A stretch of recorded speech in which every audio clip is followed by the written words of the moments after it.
oħrajn qed naraw l-operat tas-sajf tagħna fuq il-bajjiet. Il-funzjoni tal-lifeguard hu li plus li jagħti ikun hawnhekk biex insalvaw meta jkun qed jiġri inċident, parti kbira mix-xogħol tagħna hu li nipprevenu l-inċident. Biss xorta preparati u trenjati biex nagħmlu l-intervent. Il-lifeguard għandu proċess ta' 60 siegħa biex da jasal biex jagħmel biex ikun lifeguard. Wieħed mit-training tiegħu mainly huwa first aid u fortunatament ukoll l-ikbar parti ta' xogħolna hija first aid fuq l-art meta jiġru affarijiet żgħar u ma ftit l-interventi li nagħmlu fil-baħar.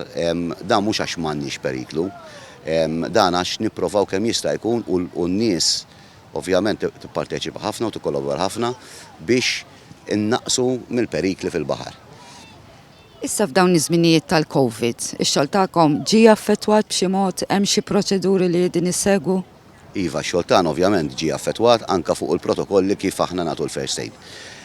Waħda mill-affarijiet li aktar naħseb li ġiet li tagħmel differenza hi meta jkollna bżonn nagħtu CPR l-ewwel għajnuna, hemmhekk mhux qed nagħtu l-mouth to mouth u laqqas nużaw maskla, jiġifieri jew jintuża dak li jgħidulu aħna l-borża biex nagħtu u wara tintrema, jew inkella nissapportu sakemm tiġi iżjed assistenza biss normalment meta f'dal każ nibdew nużaw il-basket ma nistgħux nagħtu CPR.